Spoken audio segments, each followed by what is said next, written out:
asalaamaaleykum chers internautes de la KS TV bienvenue dans votre émission KS Sport comme ni ñu koy defee saa su ne KS Sport dugg ci kër yi nga xamante ne dañ fay tàggat yaram waxtaan ak ñoom ci seen évolution tey jii nag ñu ñëw ci sunu sport national bu ñu waxee sport national xel yëpp day daal di dem ci làmb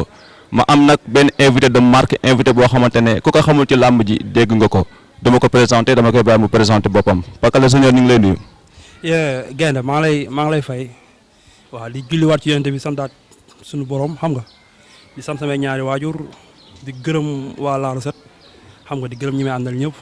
maa ngi sant ñëpp daal maa ngi nuyu ñëpp. voilà chers internautes kooku mooy Pakala Junior nekk Lansar. waaw Pakala ñu bëggoon a xam kañ nga dugg ci làmb ak si yan écurie nga jot a jaar avant ngaa ñëw Lansar. waaw man 2012 laa dugg si làmb quoi waaw 2012 laa dugg si làmb mais 2010 laa commencé entraîner quoi mais 2012 laa commencé bëri arène. xam nga 2012 laa dem Lamsar ci laa commencé mbapatantu ci laa bëri arène daal. voilà 2012 nga dugg ci arène bi 2010 nga commencé entraîner. voilà su ko defee ñu gis ni ba ngay ñëw ci làmb ji fekk nga fa ay mbër fekk nga fa ay comme ni ñu ko mën a tuddee ay VIP mooy gars yi nekk si kaw pourquoi nga ñëw jëw nga jël turu Pakala Junior pourquoi nga jël Pakala parce que ba ngay ñëw fekk nga fa ay mbër nga bàyyi ñëpp tuddee sa bopp Pakala Junior. ba relation nga am ak Pakala boo tuddee ko sa bopp. waaw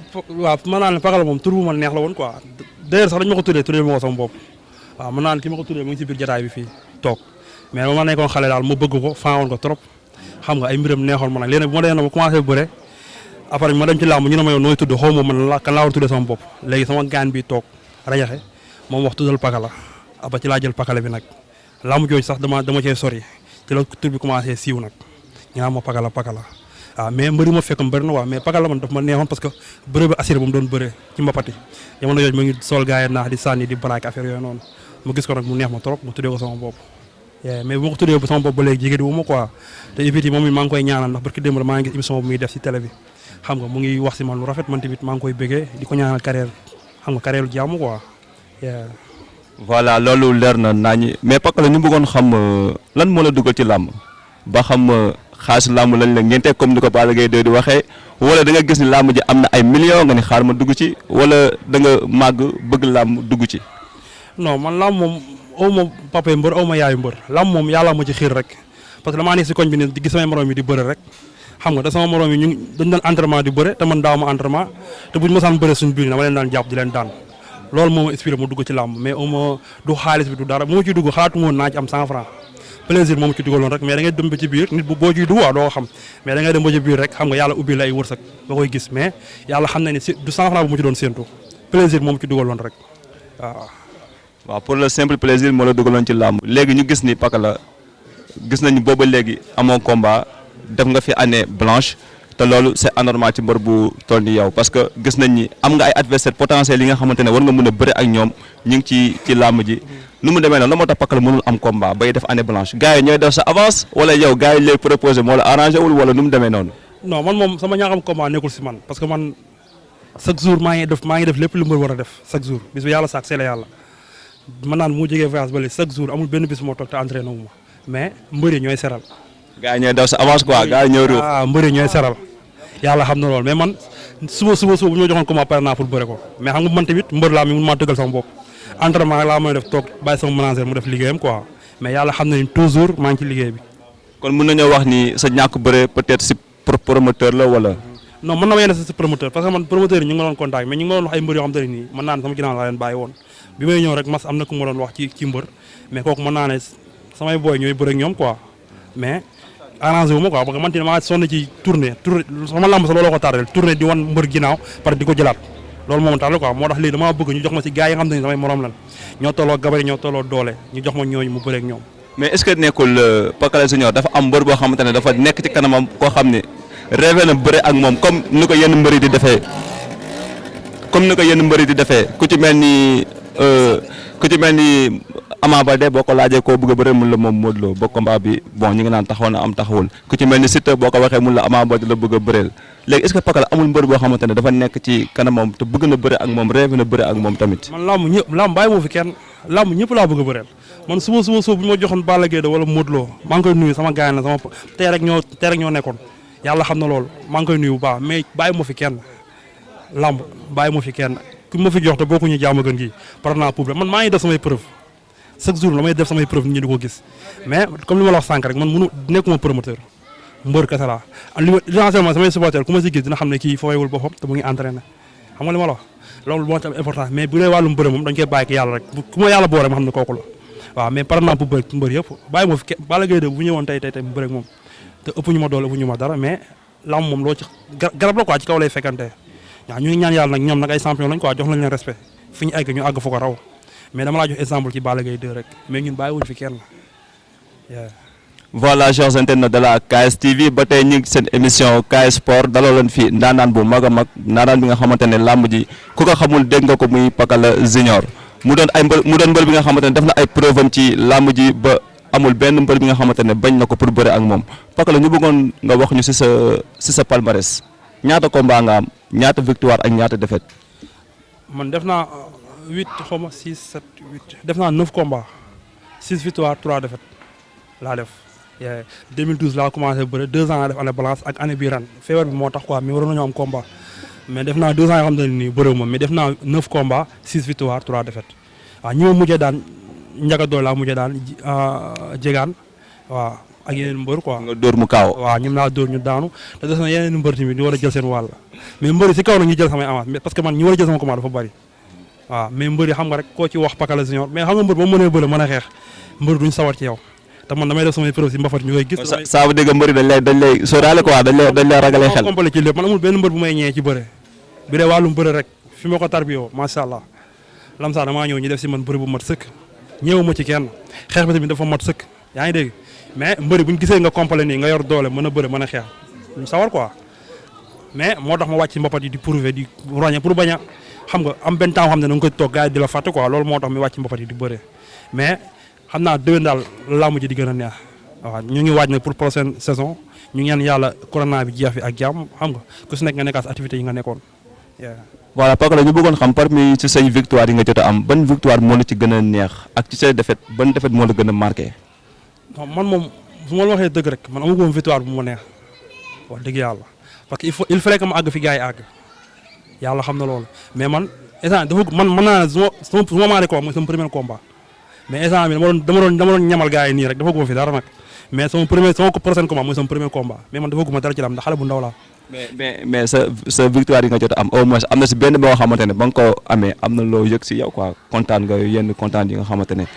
boo mos a am combat mosoo daan ñu nga ñëw am combat daan gars yi la dégg fu sori bon soo daanee war na am lu mu war a mun a def ci yow quoi en fait. non man su ma la waxee dëgg rek man maa ngi sant yàlla 6 victoire yi ma yàlla jox ndax am na samay morom xam ne bañ dalee bëre ba léegi tegle wuñ fi 6 victoire mais dama ne man amaguma ndam bu ma neex yàlla xam na loolu parce que man fi ma teg sama bët la ma xam naa ñi si kaw nii may wax ni ñoo mag fuuf ñoo mu njëkk a bëre mais man xam naa ne bu ma yàlla boole woon ak ñoom mënuñu ma. moo tax ma comme ñan doo tudd tur. non bu ma tuddee tur damay tooñ ba noonu mu set mais xam naa ñi si kaw xam nañ seen bopp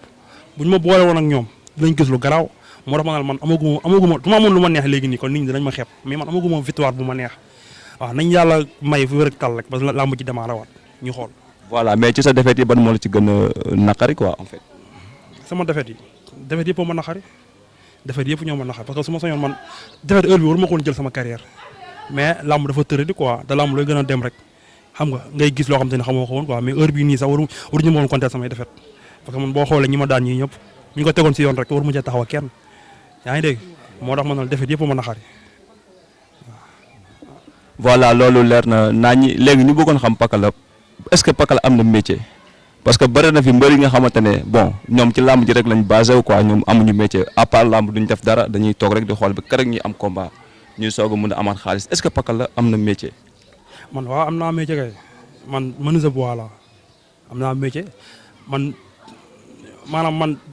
métier laa njëkk am ka avant maa doon mbër damaa tarbiya sama métier 5 ans loolu laa yàlla doog maa xiir ci làmb fekk man bu may dugg ci làmb fekk presque sama métier xaaj na li ci des bariwul après man dugg ci làmb kon ne di yaa sama métier ba ma leen ne benn instant làmb yi xaw a téye sama temps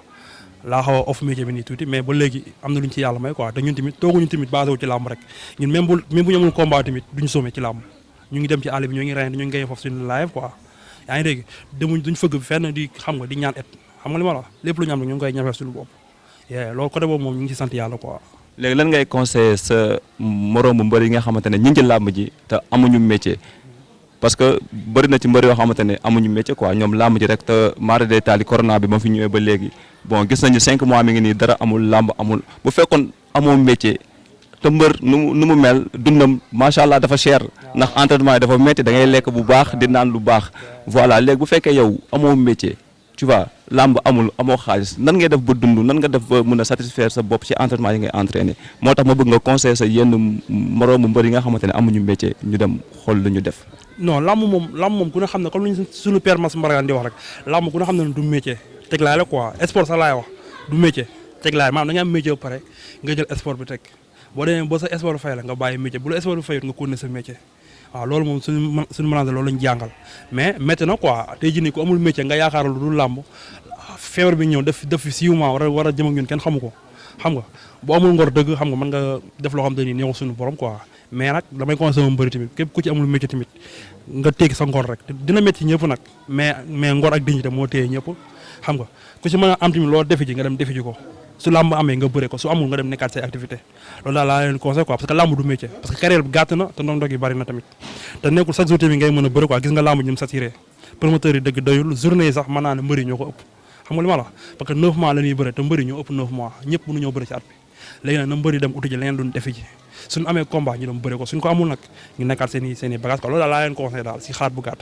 Voilà, chers internautes de la KSTV, l'émission touche à sa fin ñu bàyyi Pakala rek mu joxe dernier mot ak mu sant ñu muy sant gërëm ñu muy gërëm comme ni ko mbëri di defee. voilà léegi ñu may sant moom bëri na quoi mais da nga may rek ay quelque rek ma gërëm leen. waaw parce que dafa am xam nga rek ñoo xam te ne nii feebar bi bu mu ñëwee léegi ñoom ñooy jàpp suñuy mbir yaa ngi dégg am na suñu benn grand bu ñuy wax Mamadou kooku ginnaaw yàlla yonent bi su affaire bi méttiwul ci man moom moo tax saa yi ma jaaxle rek mu fëgg samay bunt te tamit yaa ngi gis sama mafia bi toog nii tamit man maay nekk tous les jours ñooy nekk man ak ñoom xam nga samay gaañ la ñoo fawandoo ñoo juddandoo di gërëm sama président fan si la bay toog muy Moussa xam nga di gërëm gars yi sama gars yi yëpp toog daal ay ñoom Moussa ñoom gars yi su ma limee daal xam nga su ma limee duñ mat quoi te damay juum mais ñoom ñëpp maa leen di gërëm xam nga di gërëm waa Thiaroye di gërëm waa La Recette xam nga di la gërëm yow tamit xam nga di gërëm sama mag yi xam nga di gërëm sama yaay di gërëm sama papa xam nga di gërëm sama frère yi taxaw yëpp xam nga maa ngi gërëm waa Petit Camp tamit ñoom Aziz xam nga rek su ma limee yàlla xam ne damay juum mais ñiy jàpp si affaire yi bari na trop xam nga di gërëm sama benn grand bu ñuy wax sëñ Mor xam nga kooku tamit sama nit la te day jàpp seen bagage di gërëm tamit waa États-Unis gi ma nekkoon wax dëgg yàlla sama père ñoom Kaw Samba xam nga ñoom Soumaré xam nga ñoom Mamadou wax dëgg yàlla waa Arlem yëpp maa ngi leen di gërëm ak ñoom Baye Fall ñoom influence gars yëpp maa leen di siyaar di leen bëgg quoi parce que chaque jour dañ may woo di jéem a xam ci lan laa nekk te dañuy sonn samay bagage mais daal maa ngi gërëm ñëpp daal su ma limee damay juum mais sant naa ñëpp gërëm ñëpp di gërëm ne sama Baye Fall bi xam nga ñoom sëñ Cheikh ñoom lamb ñamay booleen quoi boo yëpp maa leen di siyaar di leen gërëm bàyyi sëñ Touba. Voilà, chers internautes dama koy def comme ni ko mbër yi di defee rek puisque tey dama dalaloon mbër gannaaw ba ma sant yàlla julli ci yonent bi maa ngi sant samay ñaari waajur di sant ñi nga xamante ne ñoo jàpp ci émission bi ba mu mun a sotti di gërëm sama équipe technique fàttewu ma leen di gërëm sama naataangoo sama xarit maa ngi lay bëgg bu baax Babacar Diokh borom KS Sport gars yi nam nañ laa ñëwal la chers internautes c'était tout pour votre émission KS Sport di leen jox dig daje ba beneen yoon ci beneen numéro ci beneen mbër peace and love gars yi ba beneen